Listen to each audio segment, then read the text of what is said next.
भूख, प्यास, नींद और आशा 4 बहनें थी। एक बार उनमें श्रेष्ठता की लड़ाई हो गई। आपस में जब श्रेष्ठता का फैसला नहीं हो पाया तो लड़ती झगड़ती वे एक राजा के पास पहुंची। राजा ने पूरा माजरा पूछा। सब वहाँ भी वही बात करने लगे। कोई कहता मैं बड़ी हूँ तो कोई कहता मैं बड़ी हूँ। राजा ने सोचकर सबसे पहले भूख से पूछा, क्यों बहन, आखिर तुम कैसे बड़ी हो?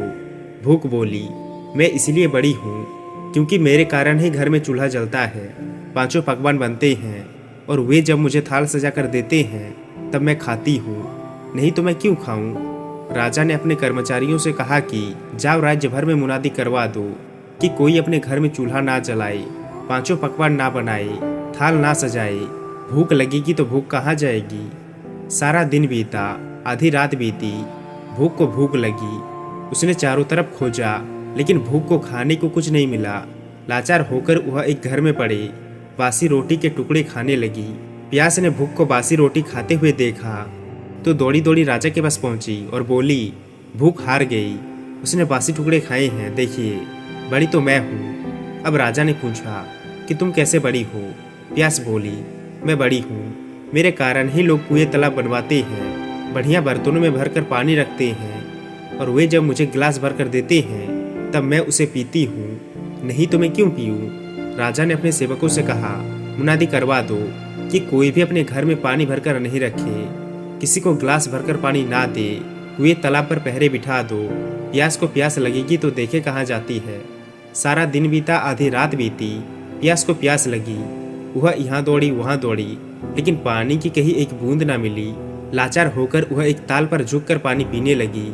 नींद ने देखा तो वह दौड़ी दौड़ी राजा के पास पहुंची और बताया कि प्यास हार गई, वह तो ताल पर झुककर पानी पी रही है, मैं बड़ी हूँ। अब इसमें कोई संदेह नहीं रह गया। राजा ने पूछा, तुम कैसे बड़ी हो? वह भी बता दो।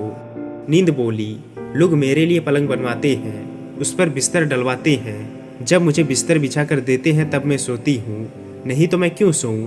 राजा ने सेवकों से कहा, राज्य में यह मुनादी करवा दो, कोई पलंग ना बनवाए, उस पर गद्दे ना डलवाए और बिस्तर बिछाकर भी ना रखे। देखे नींद को नींद आएगी तो वह कहाँ जाती है। दिन में तो ठीक रहा, आधी रात बीत गई, नींद उसे भी झेल गई, लेकिन उसके बाद नींद को नींद आने लगी। उसने खूब ढूंढा लेकिन उसे कहीं पर भी बिस्तर नहीं मिला। हारकर वह उबड़ खाबड़ जमीन पर ही लेट गई। आशा ने राजा को खबर दी। उसने कहा, नींद भी हार गई, नर्म बिस्तर की बात करने वाली उबड़ खाबड़ धरती पर सोई है। वास्तव में भूख, प्यास और नींद तीनों से बड़ी मैं हूँ। राजा ने पूछा, तुम कैसे बड़ी हो? आशा बोली, लोग मेरे खातिर काम करते हैं, नौकरी धंधा मेहनत मजदूरी करते हैं, परेशानी उठाते हैं, लेकिन आशा की दीपक को बुझने नहीं देते। राजा ने सेवकों से कहा, राज्य में मुनादी करवा दो, कोई काम ना करे, नौकरी ना करे, मेहनत और मजदूरी ना करे और आशा का दीपक भी ना जलाए। आशा को आस आएगी तो देखे कहाँ जाती है। सारा दिन बीता, आधी रात बीती, आशा को आस जगी। वह यहाँ गई वहाँ गई, चारों तरफ अंधकार छाया हुआ था। सिर्फ एक कुम्हार टिमटिमाते दीपक के प्रकाश में काम कर रहा था। वह वहाँ जाकर टिक गई। कुम्हार ने सोने का दीपक, रुपए की बात तथा कंचन महल हो जाने की आस की और सच में उसकी सारी कामनाएं पूरी हुई।